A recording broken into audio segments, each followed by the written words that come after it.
আজ সকালে কোলাঘাট থানার দেরিয়াচক অঞ্চলের সাপুয়া গ্রামে এক অজ্ঞাত পরিচয় ব্যক্তির মৃতদেহ রাস্তার পাশে পড়ে থাকতে দেখে চাঞ্চল্য ছড়ালো এলাকায়।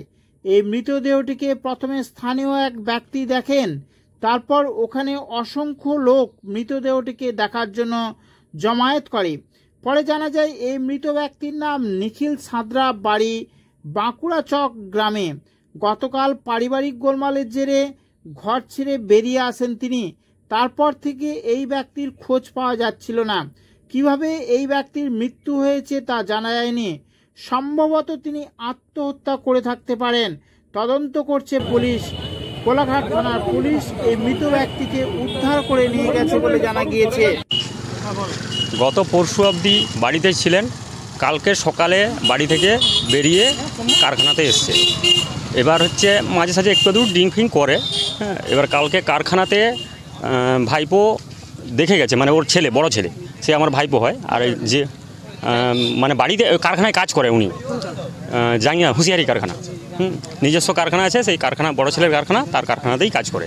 হ্যাঁ, এবার সেই কারখানাতেই ছিল। তারপরে 11টার পর যখন খুঁজে পায়নি, তখন ও বড় ছেলে জানে যে ড্রিঙ্ক করে, সেই জন্য এখানে ওখানে বিভিন্ন জায়গায় খুঁজেছে। বাড়ি বন্ধুবান্ধব আত্মীয় কুটুম যেখানে আছে সেখানেও খুঁজেছে। খোঁজার পর যখন করেন এখন পাওয়া যাচ্ছে নিখন, তখন ও হচ্ছে মেছেদা রেল স্টেশনে জিআরপির কাছেও সেখানেও গিয়েও খোঁজ করেছে। হ্যাঁ, তো তারাও বললেন যে ওখানে কোনো রকম এরকম অ্যাক্সিডেন্ট কেস এখনও ঘটেনি হাউস থেকে কোলাঘাট পর্যন্ত। তারপরে ওরা যখন পাচ্ছে না, রাত্রি হয়েছে খুঁজে করে, তখন হচ্ছে রাত্রি পর্যন্ত বলছে ওয়েট করে যাও। আমাদের মেম্বারের সঙ্গে কথা বলেছি, যে গ্রাম পঞ্চায়েত মেম্বার, সে বলছে রাত্রিটা ওয়েট করে যাও, এত রাত্রে কী করবে, খুঁজে যখন করেছে তবু দু একটা ফোনে যোগাযোগ করে এখানে ওখানে খোঁজ করে আগামীকাল সকালে নাহলে থানায় ডায়েরি করবে। এই নিয়ে ওরা থানায় ডায়েরি করবে এতবেলা, সেই রকম হিসাবে খোঁজখবরও করছে বা লেখালেখি করুক। কিন্তু সকালে এখানে যে মিস্ত্রি, এই বাঁকুড়া চোখে ওই মিস্ত্রি আমাদের ওখানে মানে কাজ করে সূত্রে জানে। হ্যাঁ, সেই শ্যামবাবু, সেই উনি হচ্ছে ছেলে, ওদের বাড়িতেও কাজ করেছিল। উনি ফোন করে বললেন এখানে একটা এরকম লাশ পাওয়া গেছে। হ্যাঁ, তো তখন হচ্ছে সব জানাজানি হয়ে আমরা সব এখানে এসেছি। আমরা চাইছি যে এটা ময়নাতদন্ত হয়ে তার সঠিক তদন্ত হোক, যে কি ব্যাপারটা, এটা মার্ডার না কোনো সুইসাইড কিছু করেছে, কি বৃত্তান্ত, কী ব্যাপার, এটা জানতে চাই। ভদ্রলোকের নাম হচ্ছে নিখিল সাঁতরা। আমার নাম প্রশান্ত সামন্ত। আমি জানি দেখে আমি সাইকেল নিয়ে আমাদের হলদি চোখ ধরে আকলা রোড ধরে ইমাতা, মানে আমার বাবাকে কাকা বলেছে। আমরা দমদমে যখন কাজ করতাম, মানে বাবার সঙ্গে তার প্রচুর রিলেশন। তার ঘর খুঁজে গেছি।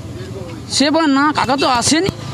আমি তাহলে দেখো, আমি তার সঙ্গে 10 মিনিট খুশি কথা বলেন, দেখো এই ব্যাপার, মদ খাই বলি, আর দেখো এখন আমি কাজ করবো না, বাবাকে খুঁজো বলো তো। হ্যাঁ, এই মাল যাবে মুখ, যত ঝামেলায় পড়ছি আমি, বলতো এরকম মানুষ, বয়স্ক মানুষ যারা এরকম করে, আমি কী করবো বলে আমি আমাকে 2 কপি দিয়ে যাও আর অ্যাড্রেসটা দিয়ে যাও। আমি স্যার তাহলে থানায় তুমি গিয়ে মেশিনারি করে দিবে, আর আমাদের এখানে কপি দিয়ে যায়। এবার দুবাই ঘর যাই। না কারোর সঙ্গে শত্রুতা নেই, বাবা তো থাকেই এইখানে, শত্রুতা হবে কী করে।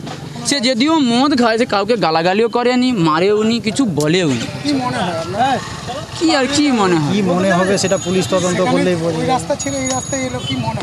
সেটা তো আমিও তো শুনে তো হতভম্ব হয়ে গেল, এই রাস্তায় মানুষ কী করে এলো।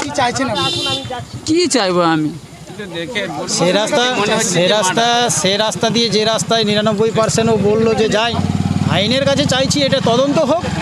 আমরা প্রতিবেশীরা কি চাইবো, এটা একটা তদন্ত হোক। তার কারণ যে রাস্তা দিয়ে সে কোনোদিন যায়নি, সে রাস্তার ধারে আজকে তার ডেড বডি পাওয়া গেছে।